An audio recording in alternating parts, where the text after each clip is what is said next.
Direto da redação.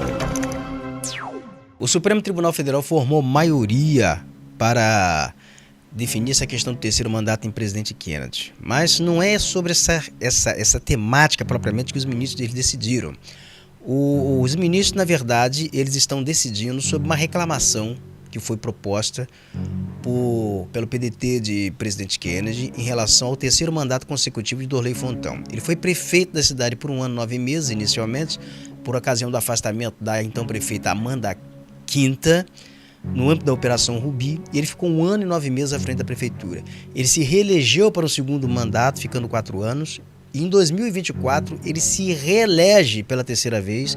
Inicialmente foi impedido de tomar posse com base nessa tese de curto mandato, mas ele conseguiu, por meio de uma liminar, tomar posse, depois de 1 ano afastado do cargo. A liminar foi concedida pelo ministro Nunes Marques. E no âmbito dessa liminar do Nunes Marques não houve recurso, porque a parte legítima, que era o adversário do Dorley Fontão, Aloísio, o ex-prefeito Aloísio, ele aderiu ao Dorley Fontão, então ele não recorreu, ele deixou correr. Então ele aderiu. Quando ele faz a adesão ao Dorley, ele desiste praticamente da ação, ele entrega a ação para Dorley. Ele entregou ali os interesses dele para Dorley. Ele passou a ser, na verdade, um liderado por Dorley. E com isso, então, o último recurso que coube foi o PDT fazer uma reclamação no Supremo Tribunal Federal. Não foi o último recurso, mas foi uma das vias que o PDT encontrou naquele momento ali, os advogados encontraram. E, posteriormente, o presidente da Câmara de Vereadores, Júnior de Gromogol, ele entra como parte interessada, porque ele foi prefeito interino, ficou 1 ano à frente da prefeitura, e ele queria entender como tudo aquilo ia terminar, porque as pessoas cobravam ele, se ele ia voltar, se ele não ia voltar, ele não sabia o que dizer. Então, para ele entender melhor tudo aquilo certinho, ele entrou no processo como parte ativa nesse processo. E no decorrer desse processo, então, o que aconteceu? O ministro relator desse processo, no âmbito da primeira turma do Supremo Tribunal Federal, foi o Cristiano Zanin. Ele, inicialmente, logo, ele negou ali o PDT como parte legítima, porque no meio desse processo também o PDT aderiu ao Dorley Fontão e destituiu a comissão provisória, perdeu legitimidade. Daí, então, Zanin, ele aceita o Júnior de Gromogol como parte ativa, mantém o processo vivo e submete ao plenário, e o julgamento ele está sendo virtual. Os ministros estão votando à distância, eles manifestam o voto, vão lá e dizem de que forma eles estão votando. E já votou favorável ali a tese do Zanin, a Carmen Lúcia,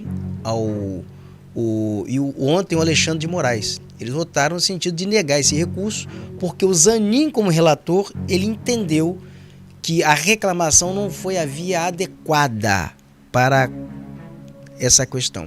Que, na verdade, tinha que ter sido esgotado todas as fases na fase ordinária, em outros, por exemplo, no Tribunal Superior Eleitoral, e ainda assim, segundo ele, perderam um prazo lá no Tribunal Superior Eleitoral.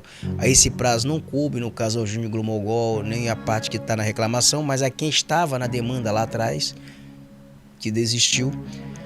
E eu não sei qual foi o parecer do Ministério Público nessa história, porque eu não li, eu não tive acesso ainda à íntegra desse processo.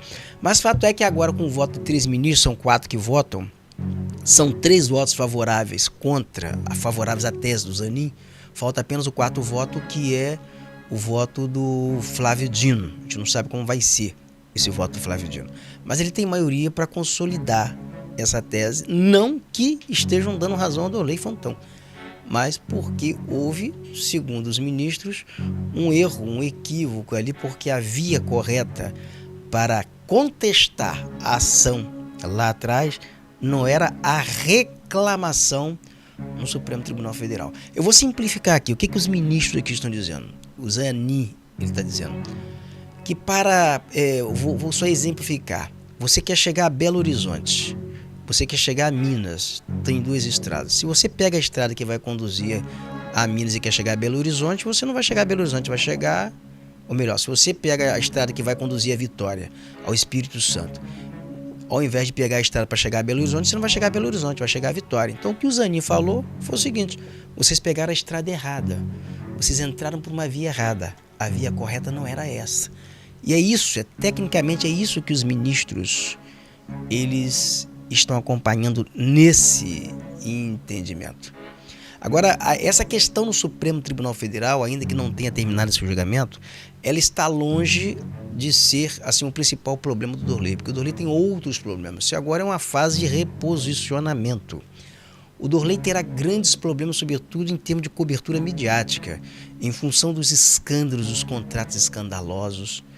E o Dorley talvez ele vai cair onde ele menos espera.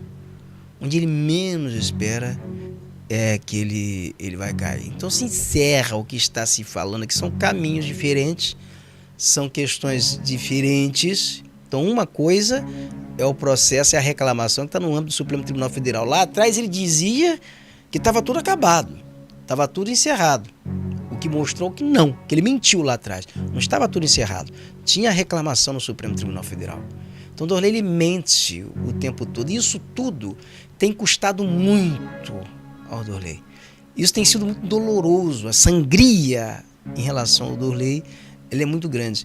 E talvez essa sangria do Dorley ela vai ser mais prolongada no governo. Essa sangria ela não vai ser estancada agora. Não é Aloysio Correia, com essa iniciativa dele se jogando de qualquer altura, que vai estancar a sangria do Dorley. Não é qualquer manobra que o Dorley faça no âmbito de tribunal, que faz daqui, que faz dali, só vai implicar em muito custo. Em custo emocional, em custo em termos de estresse, custo financeiro. Essa sangria vai custar ao longo e isso prorroga a agonia de um paciente. Apenas isso. Apenas isso. Mas o Supremo, nesse quesito aí, já formou maioria para manter a decisão do Cristiano Zanin, que por hora, favorece aos planos do Dorley Fontão. Agora nós vamos aguardar o voto do Flávio Dino. Pode ocorrer hoje, pode ocorrer amanhã. Ele tem até o dia 13 para votar, mas creio que ele vai votar antes.